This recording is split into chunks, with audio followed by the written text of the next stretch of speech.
Bismillahirrahmanirrahim. Assalamualaikum warahmatullahi wabarakatuh.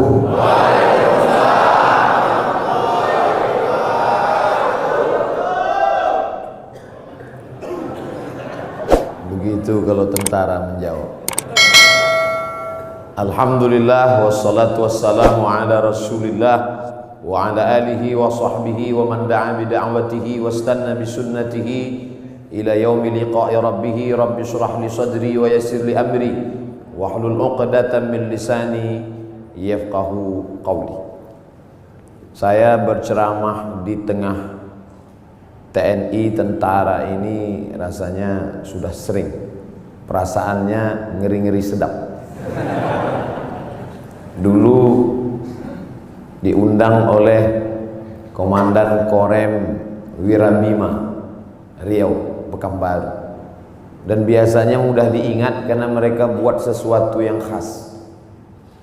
Itu teringat terus karena saya disuruh ceramah di atas mobil seumur-umur. Jadi ada sesuatu yang membuat kita teringat. Berganti waktu itu Pak Nurendi, berganti komandan yang baru, itu teringat juga karena unik juga yang dia buat. Tiba-tiba datang ke rumah saya seorang tentara, Pak Dewa namanya. Pulang saya diberitahu tadi ada tentara datang. Saya tanya ngapain? Ngambil baju. Kenapa baju saya diambil? Ini ada apa-apanya ini? Rupanya beberapa hari setelah itu dia kirim 5 baju supaya Ustaz Somad ceramah bajunya ganti-ganti.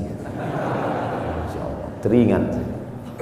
Kemudian pula di beberapa tempat ceramah hampir dibatalkan, tidak boleh, tapi akhirnya jadi. Setelah saya telusuri, kenapa jadi? Karena Bapak Dandim berani bertanggung jawab kalau ada hal-hal nanti yang bisa membuat Ustadz ceramahnya tidak jadi.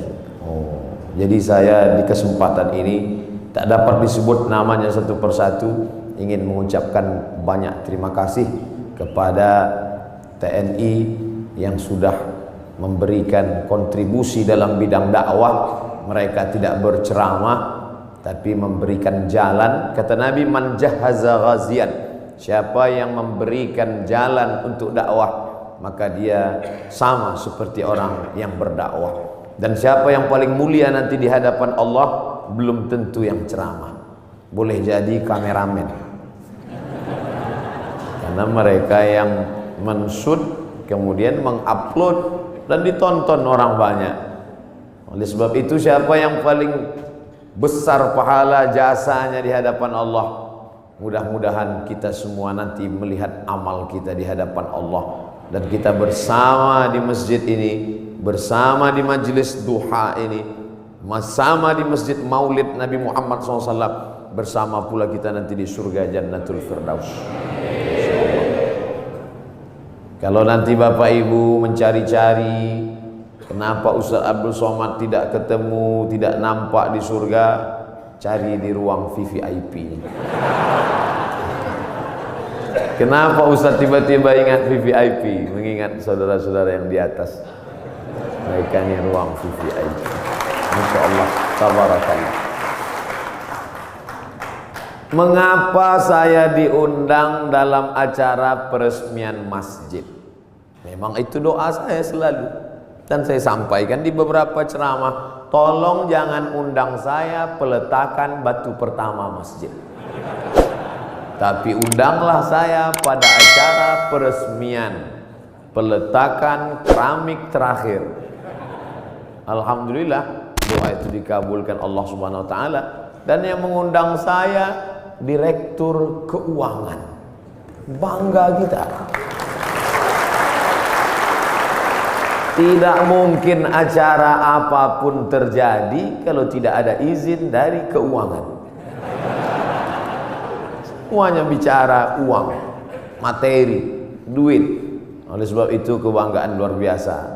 Dan ternyata Bapak Direktur Keuangan TNI, Bapak Brigjen TNI Temas, ujungnya titel saya lupa.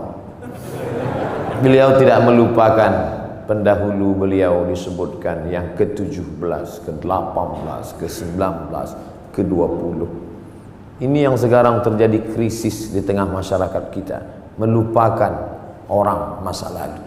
Siapa yang melupakan sejarah, maka dia sudah kehilangan pondasi, rapuh. Ini bangunan tegak berdiri karena ada pondasi. Abu Bakar Siddiq tidak mau naik ke atas mimbar di lantai 3. Mimbar Nabi itu lantainya 3, 1, 2, 3. Abu Bakar kalau khutbah di lantai 2 saja, di tangga nomor 2. Ketika ditanya kenapa tidak mau, karena yang tegak di tempat 3 ini Nabi Muhammad SAW. Ketika Abu Bakar meninggal, naik Umar tidak mau di lantai tangga nomor 2, dia tegak di nomor 1. Di bawah. Ketika ditanya kenapa? Karena yang layak di sini hanya Abu Bakar, yang di sini adalah Nabi. Mereka dulu begitu, orang sekarang enggak. Malah dia ganti itu tangga semua, ganti yang baru.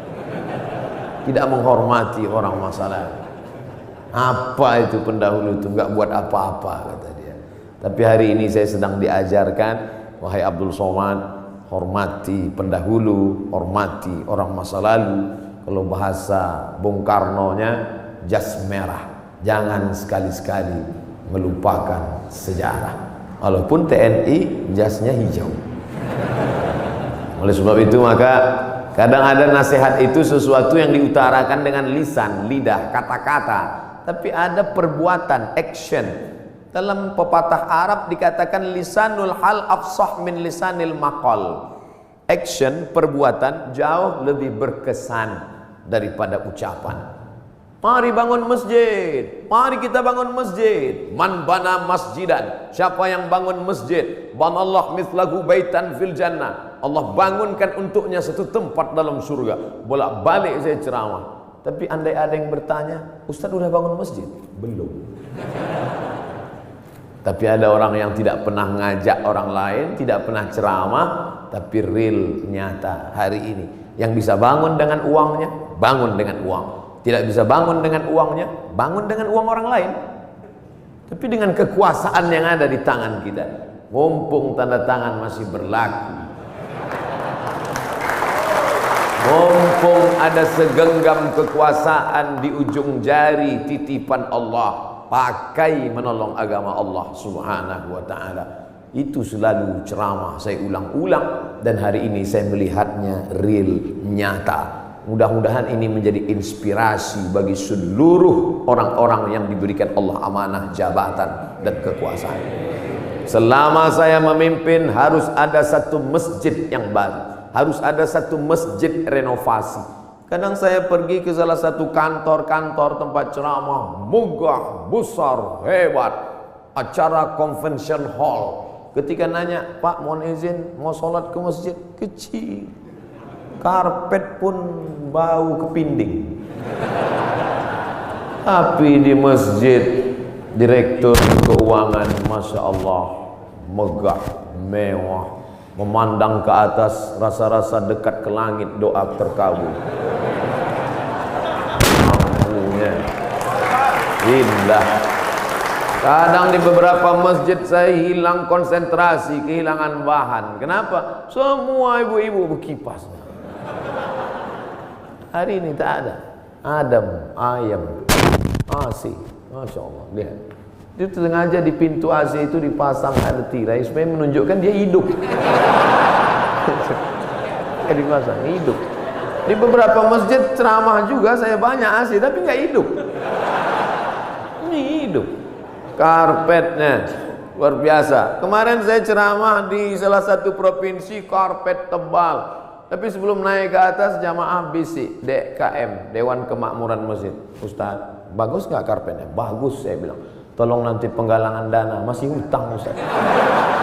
Tapi masjid kita tidak. Masya Allah, tabarakallah. Man bana masjidan, siapa yang bangun masjid, banallah mithlahu baitan fil jannah. Orang Islam mesti kaya, karena syarat booking tempat di surga bangun masjid. Jadi yang nggak bangun masjid Pak Ustadz, yang nggak punya jabatan, yang nggak punya harta, ya siap-siaplah di emperan kaki lima. Jangan sedih, Karena pintu kebaikan bukan cuma hanya bangun masjid, ada pintu yang lain. Man shalla isnatai asyarata rakaah, siapa yang salat 12 rakaat fil yaumi wal lailah, sehari semalam, bunya lahu bihinna baitun fil jannah, dibangunkan juga satu tempat di surga. Artinya apa? Yang bisa bangun masjid dengan materi, uang, kaya, kekuasaan, silakan. Yang nggak bisa, makmurkan masjid dengan solat sunat 12 rakaat. 2 rakaat sebelum subuh, 2 rakaat setelah zuhur, 4 rakaat sebelum zuhur, 2 rakaat setelah maghrib, 2 rakaat setelah isya. 12 rakaat. 2 rakaat sebelum subuh, 4 rakaat sebelum zuhur, 2 rakaat setelah zuhur, 2 rakaat setelah maghrib, 2 rakaat setelah isya. Salat sunat, simple, booking tempat. Bangun masjid sudah, salat sunatnya juga lancar, mantap. Sudahlah nggak bangun masjid, salat sunat pun enggak. Mau tinggal di mana? Masya Allah, tabarakallah, ditunjukkan bahwa segenggam kekuasaan bisa dipakai untuk menolong agama Allah subhanahu wa ta'ala. Ustaz Somad, ajarkan kami, ceritakan kami tentang Nabi Muhammad supaya kami merasakan bagaimana dekatnya dengan Nabi. Bapak-bapak TNI, tidak perlu saya ceritakan bagaimana kehidupan Nabi, karena yang paling bisa merasakan rasanya, gimana kira-kira perasaan Nabi saat itu adalah bapak-bapak tentara. Kenapa begitu? Karena Nabi itu kehidupannya sebagai panglima perang, panglima tentara. Nabi jadi Nabi mendapat wahyu umur 40. Berdakwah di kota Makkah 13 tahun. 40 tambah 13, 53. Memimpin perang terbesar bernama Perang Uhud di tahun kedua. 40 tambah 13, 53. Tambah 2, 55. Nabi di usia 55 tahun, perang Badar, naik kuda dari Madinah ke Badar, lokasi perang 150 km naik kuda. Tolong cari ustadz umat Nabi Muhammad yang umur 55 tahun naik kuda 150 km. Yang bisa melakukan itu hanya tentara, yang bisa merasakan sport, yang bisa merasakan naik kuda. 1 jam naik kuda sama dengan 1000 kali push up. Jadi kalau 150 km ditempuh Nabi usia 55, berarti 3000 kali push up. Siapa yang bisa melakukan itu? Saya nggak bisa.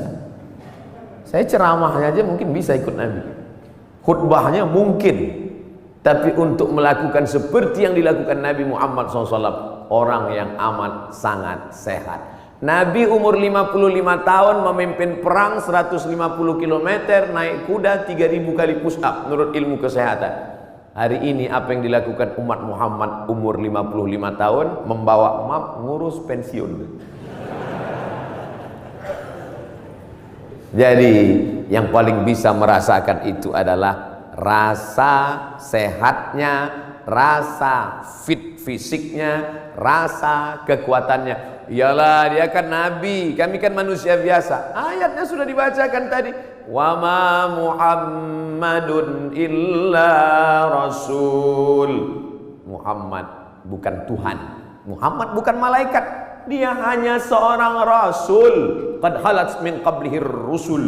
Rasul-rasul sebelum dia meninggal. Adam, Idris, Nuh, Hud, Salih, Ilyasa, Zakaria, Musa, Ibrahim meninggal dunia. Satu diangkat, Isa alaihissalam akan diturunkan di akhir zaman untuk menegakkan agama Allah Subhanahu wa taala. Tapi yang jelas bahwa sebagian nabi itu meninggal, mati, dicabut Allah nyawanya. Dia manusia biasa. Allah tidak kirim malaikat. Seandainya Allah kirim malaikat ke atas dunia ini, orang akan berkata, yalah dia bisa buat gitu, dia kan malaikat. Tapi kita semua bisa berkata, dia manusia, saya manusia. Dia sehat, saya sehat. Mohon maaf Ustaz Somad, tadi saya terlambat menyambut selamat datang karena olahraga dulu. Begitu kata Bapak Direktur tadi. Dan di sini ada olahraga memanah, ada pula olahraga berkuda. Memanah, berkuda. Persis seperti yang dipesankan. Alimu auladakum, ajarkan anak-anak kamu as-sibahah, berenang, ar-rimayah, memanah, warukubal khail, berkuda. Cuman yang saya heran, kenapa yang disebutkan cuman memanah dan berkuda? Berenangnya mana? Ternyata tentara tidak perlu disebut berenang, karena kalau tidak lulus berenang tak mungkin lulus jadi tentara. Memanah tepat sasaran. Untuk apa lagi memanah? Kan sekarang sudah ada senjata. Bagaimana nanti seandainya ada suatu zaman lalu lewat meteor besar di atas muka bumi, lalu semua besi-besi tertarik, habis dia sedot seperti besi berani yang lewat di atas bumi, maka semua besi tertarik. Apalagi yang bisa kita pakai kecuali memanah? Sehebat-hebatnya penembak sniper, tak ada lagi peluru, tidak ada lagi senjata, yang ada hanya panah. Maka memanah hari ini adalah senjata masa depan. Rukubul khail, berenang, menunggang kuda. Ustaz Somad cuma ceramah aja. Emang Ustaz pernah naik kuda? Itu yang video dan gambarnya viral, saya naik kuda. Tapi yang megang 4 orang. Ustaz naik ke atas, naik, foto, turun lagi. Memanah juga.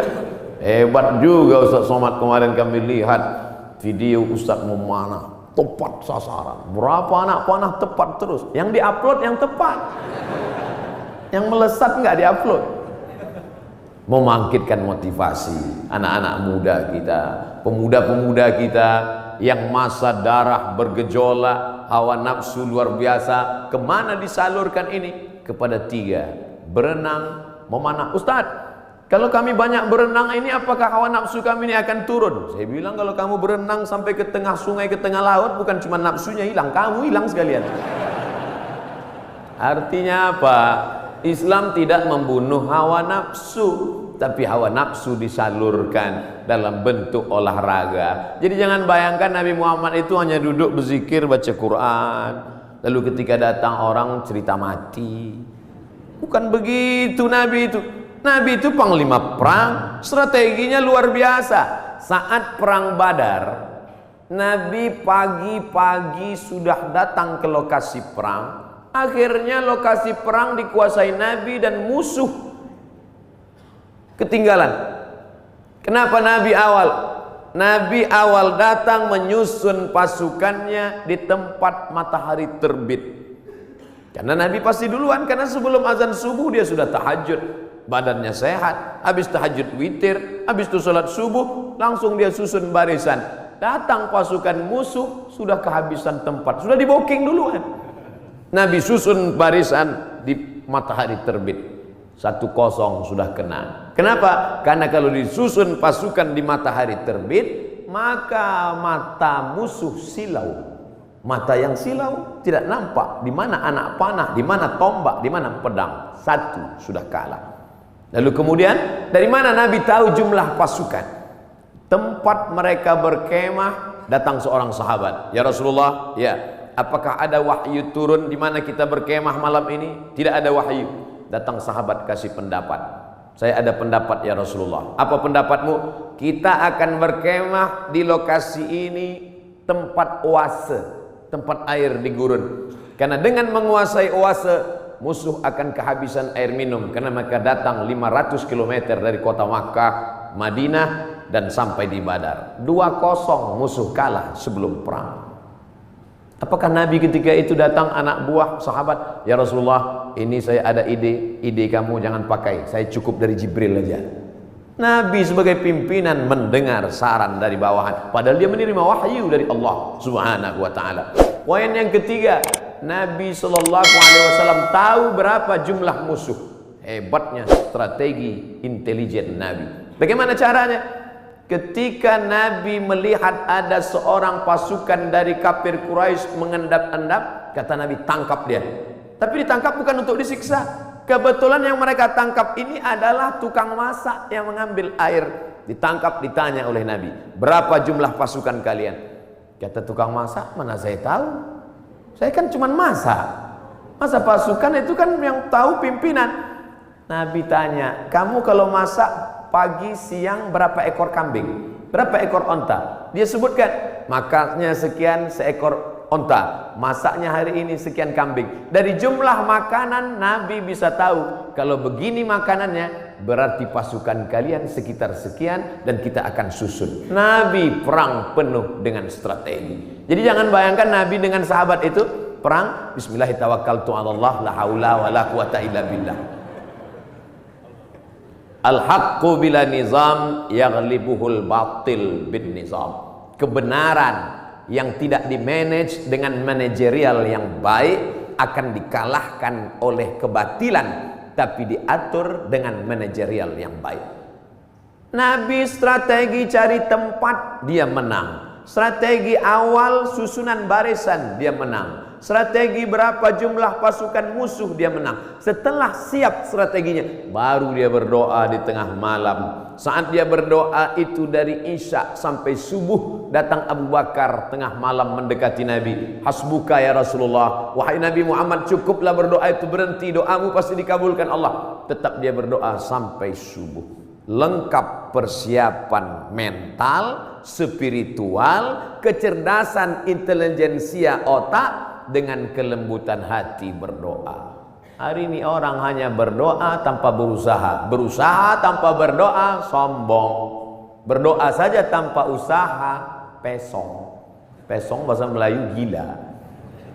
Kesiapan inilah yang agaknya dimatangkan. Alhamdulillah hadir juga bersama kita Bapak Direktur Bintal, hadir bersama kita. Bimbingan mental, spiritual ini harus terus dijaga. Ustaz Abdul Somad, di keuangan ini harus terus mentalnya dijaga. Kenapa begitu Pak? Tantangannya luar biasa. Tantangan apa?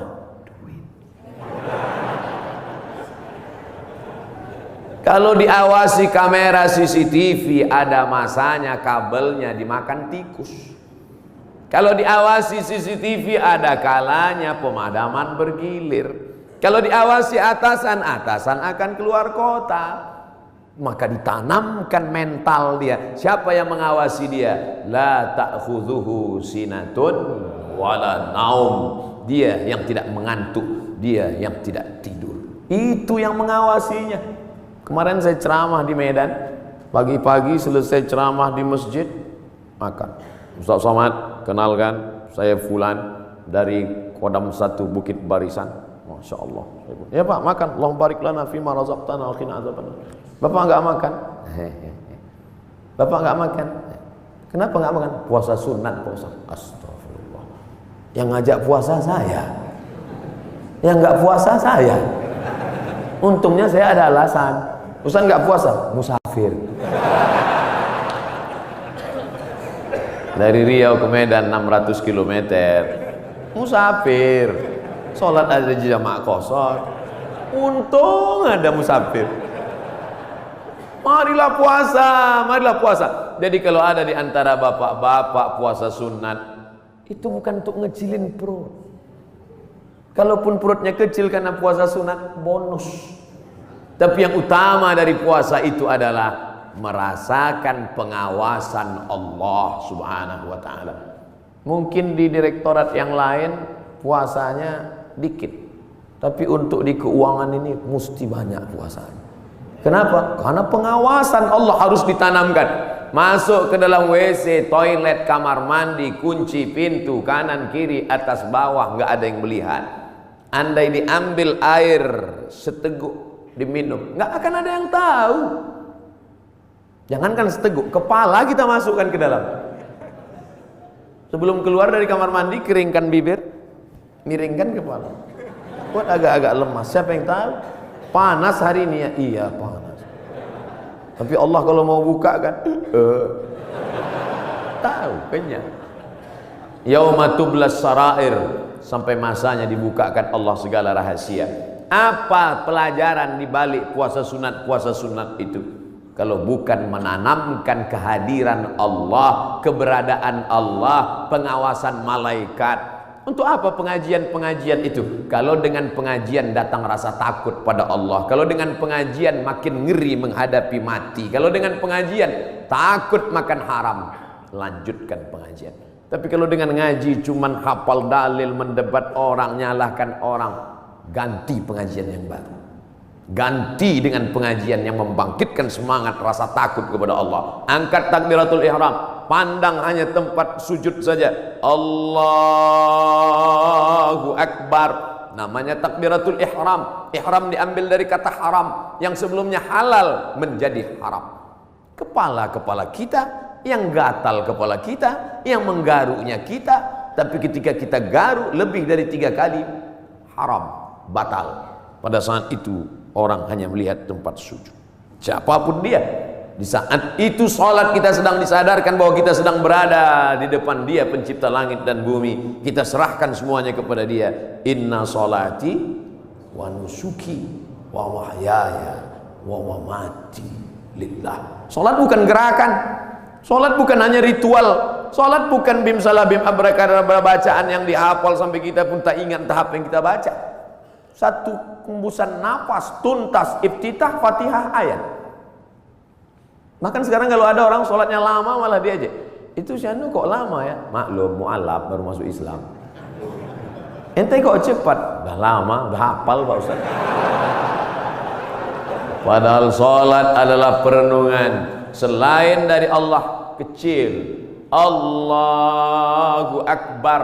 Jabatan ini kecil, tak ada apa-apanya. Kekuasaan ini kecil, tak ada apa-apanya. Yang besar hanya Engkau ya Allah. Kalau sudah mampu mengecilkan yang lain, membesarkan yang Allah, maka kalau dia hilang tidak akan terasa, karena semuanya kecil.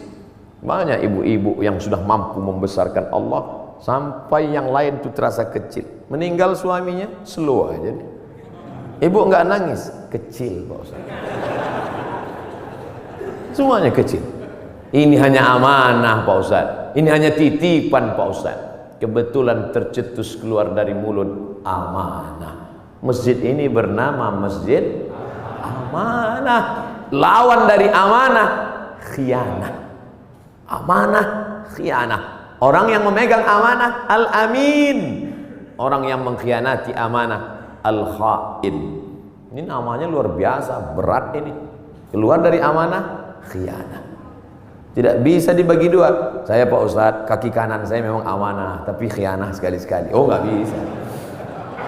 Sifat orang munafik 3. Idza haddatsa kadzaba, kalau bicara dusta. Wa idza wa'ada akhlafa, kalau berjanji ingkar. Wa idza tumina, kalau dikasih amanah, khana, berkhianat. Itu mengapa masjid ini diberi nama amanah. Maka sehari berapa kali masuk kemari? Subuh mungkin tidak. Subuh mungkin di Masjid Al-Ikhlas dekat rumah, mungkin di Masjid At-Taqwa dekat rumah. Tapi zuhur, asar. Tapi jangan gara-gara saya ucapkan ini lalu nanti takut sholat di sini. Kamu sholat di mana tadi? Masjid di luar aja lah. Kenapa nggak di amanah? Ngeri di situ. Kata Ustaz Somad. Masya Allah. Hati terus dikonekkan, jiwa terus didekatkan. Kalau sampai jauh dia akan kering. Bahwa kita semuanya lahir membawa iman ya.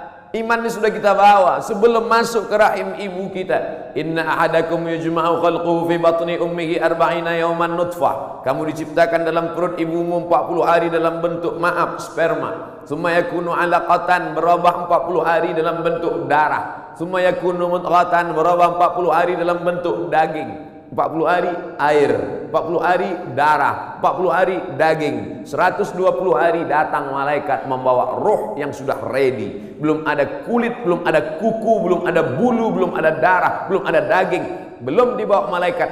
Kita sudah bersama berkumpul di alam roh. Dan Allah bertanya ketika itu, alastu bi rabbikum, bukankah aku Tuhan kamu?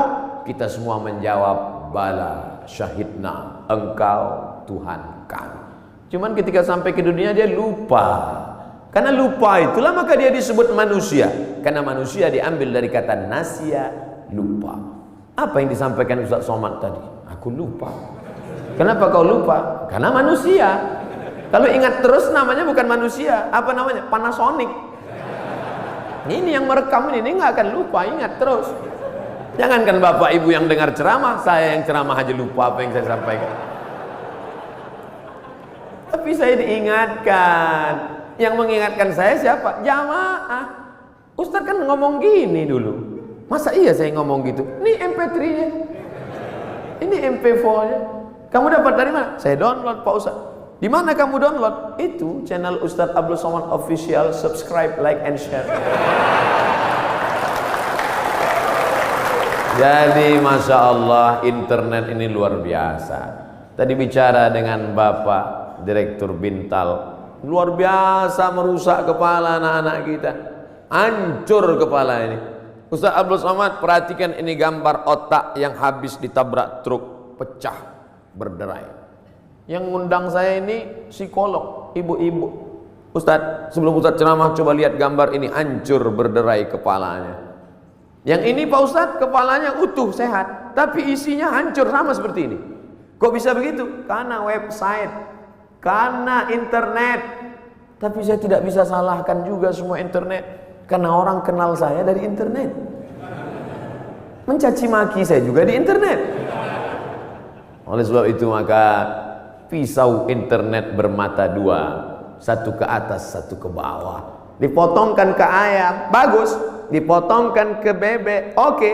Dipotongkan ke sapi, bisa jadi hewan kurban. Tapi kalau ke atas memotong leher dan urat nadi, dia bisa mati.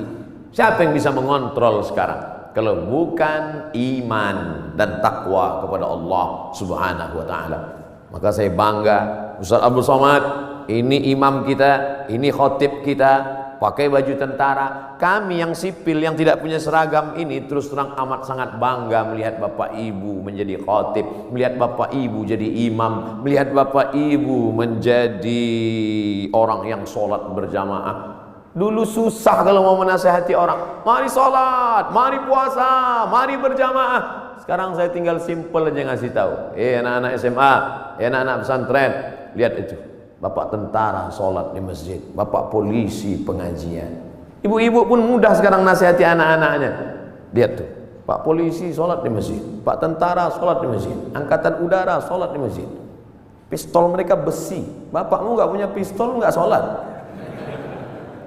Mudah memberikan motivasi, mudah memberikan semangat. Oleh sebab itu kebersamaan kita ini, apapun seragam yang kita pakai, itu hanyalah casing saja. Apapun jabatan kita, itu hanyalah jalan saja. Yang kita cari adalah keridhaan Allah Subhanahu wa ta'ala. Kalau berhasil kita melewati ujian-ujian seragam, ujian kekuasaan, ujian jabatan, ujian dunia, ujian popularitas ini sampai kepada puncaknya, maka insya Allah mati kita husnul khotimah. Tapi kalau gagal kita dengan ujian ini, Bapak ujiannya beda, saya ujiannya beda. Ujian Ustaz Somad sekarang popularitas, kemana-mana mesti pakai masker. Kalau enggak semua minta foto. Saya kalau naik pesawat pilotnya minta foto, saya nggak terlalu risau. Pramugarinya minta foto juga. Ini yang saya payah, nggak susah sedikit. Pede sekali dia ngomong begitu. Bapak Ibu yang dimuliakan Allah Subhanahu wa ta'ala, tapi saya yakin dan percaya dengan istiqomah melaksanakan ibadah ini, dengan senantiasa menempelkan kening ini ke lantai, kita sadar bahwa kita dari tanah dan akan kembali kepada tanah. Yang di badan ini pun dari tanah, dilihat warnanya warna tanah, dan akan mati dimakan cacing tanah. Saat diangkat tangan sadar tanah, diusapkan ke wajah bau tanah, dan kau akan mati dimakan cacing tanah. Abdul Somad yang diciptakan dari api, tolong angkat tangan. Berarti setan. Dia sendiri ngaku, khalaqtani min nar, aku dari api, wa khalaqtahu min tin, dia dari tanah, ana khairum minhu, I'm better than him. Saya lebih mulia dari dia, saya lebih tinggi, saya lebih hebat, saya lebih agung. Kalau ada nanti orang berkata begitu, bisikkan saja, kau saudara setan. Oh, jangan ngomong gitu Pak Ustaz, terlalu kasar. Lembutkan sedikit, saudara setan. Dengan sholat kita sedang disadarkan siapapun kita tempelkan 7 anggota badan kita ke lantai, dari atas sampai ke bawah. Ujung kaki 2, ujung tangan 2, ujung lutut 2, satu kening menempel ke lantai. Mentang-mentang orang hebat, kekuasaan tinggi, tak mau menempelkan ke lantai. Allahu Akbar, tempel ke tiang. nggak sah sholat kecuali sakit, duduk di kursi. Kalau makhluk di bumi tidak lagi mau mendengar kata-katamu, siapapun tak lagi memperdulikanmu, berbisiklah ke tanah, makhluk-makhluk langit akan mengaminkan doa-doa. Bangun di tengah malam, mengadu kepada Allah. Ngadunya pada Allah. Sekarang banyak orang ngadu ke Facebook. Semua diadukan di wall Facebook, Twitter. Makin dibaca komennya makin stres, depresi, bersunyi-sunyi di tengah malam. Kalau sudah Allah berikan pertolongan, intan surullah, kalau kau tolong agama Allah, Allah yang akan menolong kamu. Lari ke atas bukit Safa tidak ada air, lari ke atas bukit Marwah tidak ada air. Di mana air itu datang? Air datang bukan dari tumit Hajar yang mencari air, tapi air dari tumit Ismail yang belum pandai berjalan. Hanya bergeser saja kakinya di atas pasir memancar air Zamzami, air berkumpullah. Cerita ini 3000 tahun yang lalu. Karena Nabi Ibrahim pindah dari Babilonia ke Palestina 1800 sebelum Masehi. Sekarang sudah 2000, lebih 3000 tahun yang lalu. 1800 tambah 2000, 3819 tahun yang lalu. Cerita tentang air memancar. Saya kira ini hanya ada dalam buku-buku, dalam Al-Quran, dalam hadis Nabi, dalam sejarah. Ternyata hari ini tentang cerita air memancar saya dengar lagi pagi ini. Yang cerita siapa? Bapak Direktur Keuangan, Ustaz Somad. Saya gali tanah untuk ngambil jeruk, keluar air. Itulah air mineral yang saya minum pagi tadi. Kenapa Allah berikan air ini? Andai tadi mereknya tidak dirubah, saya tak bisa bedakan ini air dari mana. Sama seperti yang selama ini saya minum. Dari mana air ini datang? Dari Allah. Untuk apa? Ternyata persiapan pembiayaan pondok tahfiz Al-Quran yang sudah dibina dari sekarang. Datang rasa malu saya dalam hati. Saya selama ini cuma ceramah saja. Siapa yang membantu pondok tahfiz Quran? Siapa yang membuka pendidikan Al-Quran? Siapa yang menolong anak yatim untuk sekolah bantu Quran? Itu yang akan menolong di hadapan Allah. Makanan yang kau makan akan busuk, pakaian yang kau pakai akan lapuk, yang kau sedekahkan itu yang akan menolong di hadapan Allah. Andai ada yang bertanya, berapa anak tahfiz Quran yang Ustadz tolong? Jangan tanya-tanya. Ternyata Bapak sudah buat duluan. Ini pondok tahfiznya, pembiayaannya dari mana? Allah yang memberikan. Makin kuat keyakinan saya. Lama-lama saya bingung. Saya datang kemari ini ceramah atau belajar? Ternyata ada ilmu yang ditulis di atas kertas, tapi ada ilmu yang datang dari Allah langsung real nyata. Intan surullah, kalau kau tolong agama Allah yansurkum, Allah akan menolong kamu. Ayat itu dari kecil saya sudah hafal. Ayat itu saya pelajari di Al-Azhar Mesir. Tapi kalau ditanya mana buktinya nyata, itu Allah menolong Nabi Muhammad. Apa kata? Itu kan Nabi. Mana real yang nyata sekarang?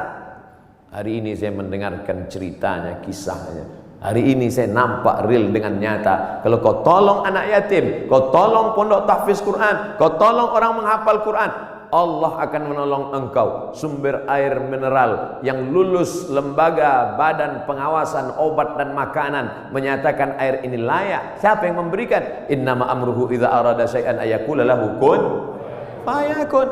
Ternyata tolonglah agama Allah ini. Jangan pernah takut dan jangan pernah cemas. Kadang-kadang kalau terlalu banyak orang menakut-nakuti kita, kita jadi takut juga. Kita sudah berani, tapi karena ditakut-takuti orang, kita pun jadi takut juga. Ini Ustaz cerita tentang siapa? Tentang saya. Saking banyaknya yang membuli kita, kita jadi cemas juga lama-lama. Tapi rupanya semakin banyak cerita kita dengar tentang turunnya pertolongan Allah. Ala inna nasrallahi qarib. Yakinlah pertolongan Allah itu dekat. Jangan pernah takut dengan akhir masa pensiun. Nanti saya akan makan apa, nanti saya... Berapa banyak orang berpikir nanti pensiun makan apa, malaikat maut datang malah sebelum pensiun. Malaikat maut tidak pernah datang melihat akte kelahiran. Berapa banyak orang sehat mati mendadak, yang divonis mati nggak mati-mati. Saya berapa kali ketemu ceramah dalam pengurus masjid Ustaz Somad. Nanti habis ceramah kita makan ya, oke. Bedanya kalau di masjid lain setelah ceramah baru makan. di kantor keuangan TNI sebelum ceramah udah makan duluan. Tabarakallah. Ketika selesai makan, kata Pak Ketua Dewan Kemakmuran Masjid, Ustaz Somad, saya ini sudah diponis, kata dokter, kena jantung koroner, harus dibelah urat kaki naik ke atas. Terus saya takut Pak Ustaz ngelihat ayam potong dibelah. Jadi ya saya nggak dioperasi. Katanya berapa lagi umur Bapak? 2 bulan Pak Ustaz. Terus udah 2 tahun nggak mati-mati. Bukan saya ngatakan Bapak Ibu nggak usah cek. Saya tetap medical check up, tetap ke rumah sakit, tetap tanya dokter. Termasuk kurusnya saya ini pun saya sudah konsultasikan ke dokter. Apakah saya ini sakit Pak Dokter? Kata dokter di Batam, Ustadz Somad, Ustadz kalau mau lebih berwibawa tambah beratnya dikit. Gimana Pak Dokter? Minum susu kental manis 3 kali sehari. Pagi segelas, siang segelas, malam segelas. Sebulan akan naik sekian kilo. Oke Pak, sebulan saya minum, timbang tetap. Saya tanya, Pak Dokter, sudah saya minum kok nggak nambah? Kata dia, Ustadz terima aja, berarti sudah takdir Allah SWT. Yang penting saya sehat. Ini saya ceritakan supaya Bapak Ibu tidak terlalu memaksakan diet ingin seperti saya. Bapak gemuk, yang penting sehat. Ibu, bapak, yang penting sehat, beribadah. Apapun judulnya, hidup ini adalah ibadah. Karena tujuan Allah menciptakan kita, wa ma khalaqtul jinna wal insa illa liya'budun, ibadah. Cuman kekeliruan kita memahami ibadah terlalu sempit. Salat, zakat, puasa, haji, baca Quran, cuman itu ibadah. Padahal di kantor dari jam 8 pagi sampai jam 4 sore adalah ibadah. Kalau dipahami ini, ngurus keuangan negara TNI ini adalah ibadah ringan, dan kita tidak akan mungkin curang. Sebagaimana kita jujur dalam sholat, sebagaimana kita jujur saat di Masjidil Haram, begitulah kita jujur di kantor kita, karena pekerjaan kita adalah ibadah. Tapi jangan dibalik. Nanti pas azan zuhur, Allahu Akbar, Allahu Akbar, tetap buat laporan. Loh, ente nggak ke masjid amanah? Ibadah. Ini harus diluruskan juga. Ada ibadah mahdhah yang pure original, memang ibadah, ada rukunnya, ada syaratnya, ada wajibnya, ada sunatnya, memang ibadah. Sholat, puasa, itu ibadah. Tapi ada aktivitas sehari-hari bernilai ibadah. Ustadz, Allah itu nggak adil loh Pak Ustadz. Loh, kamu bilang Allah nggak adil, bisa kafir, bisa murtad. Masa laki-laki enak bisa puasa sunat, laki-laki bisa zikir, laki-laki bisa baca Quran. Kami Pak Ustadz 9 bulan 10 hari nggak bisa ibadah. Ibu, hamil itu pun ibadah. Hamil itu ibadah, karena akan melahirkan anak-anak yang soleh. Sejak itu alhamdulillah ibu-ibu sudah punya jawaban. Kalau ada atasannya nanya, kamu ini sebentar-bentar cuti hamil, apa ini? Ibadah. Malah anak itu adalah ibadah yang tidak akan putus. Kalau ada di antara bapak yang rajin sholat duha, meninggal dunia, putus. Yang rajin baca Quran, meninggal dunia, putus. Tapi ada ibadah yang tidak putus. Waladun salihun, anak yang soleh.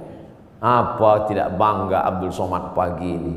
Anak tentara, hafal Quran, sekolah di Yordania, ngomong dengan Ustaz Somad bahasa Arab. Untung saya masih ingat bahasa Arab. Saya sudah pulang dari Arab 2006, 4 tahun di Mesir, 2 tahun di Maroko, S3 di Sudan. Saya cerita ini untuk ngasih tahu bahwa saya bukan Ustaz kaleng-kaleng itu.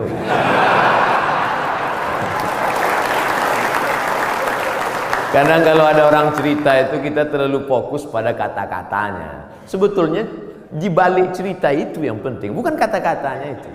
Perhatikan baik-baik. Saudara yang dimuliakan Allah SWT. Tapi kadang perempuan yang diingatnya bukan substansi maknanya, tapi katanya itu yang dia ingat. Makanya banyak perempuan terbuai oleh kata laki-laki, karena banyak laki-laki yang pandai menjual kata. Tapi kita harus pilih kata yang tepat, karena perempuan selalu mengingat kata yang tepat. Makanya Nabi tidak pernah panggil nama Aisyah. Nabi tak pernah panggil hei Aisyah, tidak. Tapi dia gunakan kata yang lembut. Ya Humaira, wahai engkau yang kulitnya putih kemerahan. Karena perempuan akan mengingat kata pujian itu, ya Humairah. Tentara yang tegas, tapi ketika bertemu dengan ibu-ibu Persit, Kartika, Chandra, Kirana, maka kalimat dia tidak kalimat perang. Tidak mungkin dia pakai siap, katanya. Tidak. Tapi dia pakai kata-kata yang lembut. Nabi Muhammad panglima perang, Nabi Muhammad tentara, tapi kepada perempuan apa kata dia kepada Aisyah? Ya Humairah, wahai engkau yang kulitnya putih kemerahan. Ustaz Somad, ya boleh saya panggil istri saya Humairah? Boleh, tapi dia nggak putih, nggak apa-apa. Menyenangkan hatinya, apa salah? Ya Humairah, yang terlalu jujur. Ini pulang ke rumah manggil ya Hajar Aswad. Ternyata di balik seragam yang tegas itu, di balik tubuh yang berotot itu, ada kata-kata yang lembut, yang memukau, yang luar biasa. Karena di balik laki-laki yang sukses ada perempuan yang luar biasa, dan mereka hadir bersama kita pada hari ini. Mudah-mudahan kebersamaan di dunia ini menjadi kebersamaan peran perempuan. Man ala salasa banatin, yang membesarkan 3 orang anak perempuan fa'addabahunna. Kenapa Ustaz udah 2 kali ngelihat jam? Tentara ini disiplin. Makanya saya udah dikasih tahu, Ustaz akan sampai jam sekian, sarapannya sampai jam sekian, foto-foto sampai menit sekian, peresmian jam sekian, ceramah jam sekian. Dan saya memang dari dulu disiplin. Di mana-mana ceramah 60 menit sesuai yang tertulis di botol 600 ml. Nggak pernah lebih, nggak pernah kurang. Tadi saya mulai jam 8.15, akan berakhir jam 9.15. Tapi ternyata ceramah di depan Bapak Ibu hari ini, waktu terasa begitu cepat berlalu. Sudah jam 9:05, 10 menit lagi berakhir. Padahal rasanya saya baru 5 menit aja di atas. Kata jamaah, Ustaz aja yang merasa cepat, aku udah lama kali udah. Bapak-bapak yang bagian ceramah, yang bagian kultum, yang bagian kata sambutan, itu pasti punya selalu ada rasa di hatinya. Kadang ada tempat itu kita ceramah terasa lama sekali. Kadang-kadang dilihat jam itu seperti tak bergerak. Tapi ada pula saatnya kita ngomong lancar, cair. Itu saya pribadi, itu tergantung jamaah yang mendengar. Kalau hati dia terbuka, itu kita lancar. Tapi kalau hati dia tertutup, apalagi mata dia tertutup, itu susah gitu. Terpaksa. Saya terus terang Bapak Ibu, ceramah ini dari pulang Maroko 2008, sekarang 2019, 11 tahun sudah. Masuk kantor, keluar kantor, kantor dinas, kantor badan, kantor polisi, kantor tentara. Dari mulai Polres, Polsek, Polda, jumpa Pak Kapolri, jumpa dari mulai kan, mulai Dandim, Danrem, sampai jumpa semua. Macam-macam udah saya rasakan. Ada kadang atasan itu duduk saya, dinaikkannya kakinya pas ke wajah saya. Ingat saya yang berkesan itu, ingat saya. Sampai mati saya nggak mau datang lagi. Ustadz dendam nggak? Ingat aja. Nah, pernah juga saya pas ceramah, saya sedang ceramah, mereka cekikikan di belakang, kiki. Lalu saya tutup aja, demikianlah tahu saya ini, saya pun pulang. Mereka nanya sampai ke parkir, kenapa Ustadz, ada apa? Saya bilang, la tu'alliqil jawahir fi a'naqil khanazir. Jangan gantungkan permata di leher babi. Karena babi tidak bisa membedakan mana pasir, mana permata, mana rambut, mana ijuk, mana rumput, mana ilalang, mana padi. Dia tidak bisa bedakan. Tapi hari ini di depan bapak-bapak yang berseragam, jenderal-jenderal, bintang 1, luar biasa. Itu aja yang saya tahu bintang, yang lain saya tak tahu. Saya merasa dihormati, dimuliakan, ceramah saya didengar. Pernah juga saya ceramah di salah satu kantor, waduh, ramai, hebat. Begitu selesai ceramah, semuanya merebut absen. Rupanya di absen atas. Ketakutan. Tapi hari ini saya merasakan ada ketulusan. Mudah-mudahan amal kita ini karena Allah Subhanahu. Dari bunyi aminnya bisa saya tangkap, memang betul. Jadi bahwa masjid ini sudah diresmikan, sudah dibuka, sudah dilaksanakan sholat berjamaah, nikmat terbesar. Selesaikah? Belum. ada yang paling penting istiqomah. Tapi ketika saya ceramah tentang istiqomah, marilah kita istiqomah. Selesai ceramah datang panitia, Ustaz terlalu banyak nyebut istiqomah. Istiqomah sudah punya suami Pak Ustaz. Istiqomah yang kita maksudkan adalah angin datang, ombak memecah, angin puting beliung, tapi kita tetap melaksanakan sholat berjamaah. Karena ini yang bisa menolong kita. Yang lain tak bisa menolong saat malaikat maut mencabut nyawa. Yang bisa meringankan itu hanyalah la ilaha illallah Muhammadur Rasulullah. Yang belum membuat apa yang sudah dibuat, ini menjadi inspirasi. Mesti ada dalam hati berniat, kalau aku punya jabatan itu nanti, kalau aku punya harta itu nanti, kalau aku punya tanda tangan itu nanti, aku akan buat seperti ini. Jangan diucapkan, takut tergigit lidah, camkan dalam hati. Kalau nanti aku bisa begini, aku akan sekolahkan anak yatim. Aku terinspirasi dengan ceramah Ustadz tadi, ternyata Allah tolong rezeki berlimpah kalau sekolahkan anak yatim. Pulang dari sini jam 4, jam 5 nanti sore, mampir ke panti asuhan, tanya, saya belum bisa buat panti di rumah, tolong ke sini. Berapa anak yatim di sini Bapak panti, saya mau ngasih beras kemari. Untuk semuanya Pak? Enggak, 3 kilo aja. Kebetulan kita baru mampunya segitu, jangan paksakan lebih dari kemampuan. La yukallifullahu nafsan illa wus'ah. Beramal ini kalau mau ditunggu nantilah sholat sunat, setelah ini agak ringan, tidak akan pernah. Bersedekah pun begitu. Saya nantilah sedekah Pak Ustadz setelah kepribadian saya mapan, punya rumah pribadi, mobil pribadi, kebun pribadi. Nantilah Pak Ustadz setelah anak kuliah, ternyata biaya kuliah makin tinggi. Nantilah setelah anak kerja, ternyata setelah kerja persiapan untuk nikah. Nantilah setelah anak punya anak, ternyata cucunya lebih banyak lagi biaya. Sampai mati kita tidak pernah beramal. Mumpung masih sehat, sempat-sempatkan. Mumpung masih ada, sempat-sempatkan. Mungkin yang kecil itulah nanti akan menolong kita di hadapan Allah Subhanahu wa ta'ala.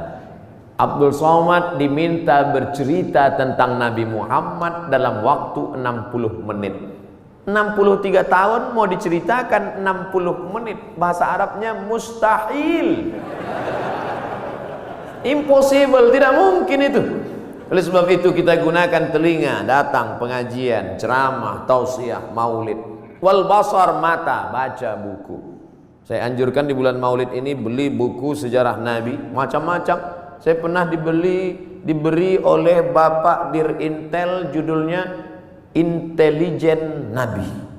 Bagus. Jadi yang dibaca itu khusus aspek intelijen Nabi. Saya pernah juga diberi buku, tapi untuk buku umum yang bahasanya simple, sederhana, judulnya Ar-Rahiq Al-Makhtum. Tidak diterjemahkan ke bahasa Indonesia judulnya. Memang itu judulnya, Ar-Rahiq Al-Makhtum, tapi isinya bahasa Indonesia. Ditulis oleh seorang pemenang Nobel Sejarah Islam Internasional dari India, namanya Syekh Safiur Rahman Al-Mubarak Furi. Dulu bukunya saya beli 44.000, soft copy, soft cover. Kalau harganya naik bukan tanggung jawab saya. Beli. Nanti kita mati, anak kita buka lemari, menangis dia melihat buku, ternyata papa meninggalkan buku tentang Nabi. Pertama dia nangis karena ada warisan tentang Nabi. Yang kedua dia nangis bukunya masih di sampul plastik. Tapi nggak apa-apa. Tanamkan cinta Nabi pada anak-anak kita, supaya sebesar apapun jasa kita, anak kita lebih hormat Nabi daripada kita. Kenalkan anak kita dengan Nabi. Tadi sebelum kemari saya ketemu dengan sahabat-sahabat dari artis. Kalian tidak bisa ceramah, buat film animasi, buat film cerita tentang Nabi. Nusa dan Rara, cerita tentang Nabi untuk anak-anak kita. Kan nggak mungkin anak-anak itu saya ceramah Nabi. Kumpulkan anak 5 tahun saya ceramah, Assalamualaikum Rasulullah. Nggak peduli mereka, sesuai dengan bahasa mereka masing-masing. Ibu-ibu dengan video pendek share di grup-grup WhatsApp, anak-anak dengan video-video animasinya, bapak-bapak dengan ceramah khutbah Jumatnya. Tapi yang paling penting adalah perbuatan kita, tindak tanduk kita mencerminkan Muhammad sallallahu alaihi wasallam. Biasanya Ustaz Somad kalau ceramah itu pakai poin 1, 2, 3. Di sini tidak, karena saya berhadapan dengan jamaah yang smart. Ustadznya Somad. Jamaah sudah bisa menyimpulkan sendiri. Apalah kesimpulan ceramah Ustaz Somad tadi? Kesimpulannya adalah hidup adalah ibadah. Maka setiap detak jantung, hembusan nafas, langkah kaki, ayunan tangan, bisikan telinga, kedipan mata, semuanya mesti bernilai ibadah. Kalau bergerak, geraknya adalah zikir. Kalau diam, diamnya adalah fikir. Berzikir dapat pahala, berpikir pun dapat pahala. Makanya kalau ada teman di sebelah dari tadi diam aja, berarti dia sedang berfikir. Sampai meleleh Pak Ustaz. Waktu-waktu kosong diisi dengan Allahumma sholli ala sayyidina Muhammad wa ala ali sayyidina Muhammad. Allahumma sholli ala sayyidina Muhammad wa ala ali Muhammad. Allahumma sholli ala sayyidina Muhammad wa ala Muhammad. Ketika terjadi tsunami, dicarilah makam-makam yang tertimbun. Ada satu makam belum dikebumikan, jasad di balik-balik kayu batu ditemukan jasad seorang tentara masih berbaju seragam. Sudah seminggu jasadnya tidak busuk, utuh. Semua orang heran. Dia bukan ustadz, bukan penghafal Quran, manusia biasa. Apa yang membuat jasadnya tidak busuk, harum semerbak? True story, kisah nyata. Dicari teman-temannya, apa yang membuat? Dia tidak pernah mau membicarakan aib orang lain. Setiap ada orang-orang cerita aib, dia pergi atau diam dan selalu berzikir. Allah jaga jasadnya dari cacing tanah. Allah jaga jasadnya dari bakteri sehingga tidak tercium bau aroma bangkai, karena dia selalu menjaga aib orang lain. Amal kecil, simple, sederhana yang disangka tidak apa-apa tapi ternyata besar di hadapan Allah Subhanahu wa taala. Sebelum kita berdoa, saya minta request satu doa. Dimanapun Bapak Ibu berada, doakan Abdul Somad supaya mati husnul khatimah. Jangan sekarang, kita masih ada jadwal banyak lagi. Tapi mati tidak bisa di request. Jangan pernah takut pada mati. Yang perlu kita khawatirkan apa bekal kita bawa menghadap mati, menghadap Allah Subhanahu wa taala. Di akhir majlis, majlis yang dihadiri malaikat, majlis yang dibanggakan Allah, majlis yang diaminkan oleh orang-orang soleh, mari kita berdoa. Mohon ampun banyak silap dan salah. Astaghfirullahalazim, astaghfirullahalazim, astaghfirullahalazim alladzi la ilaha illa huwal hayyul qayyum wa atubu ilaih. Ala hadhihi niyyah, untuk niat yang baik ini. Al-Fatihah. A'udzubillahi min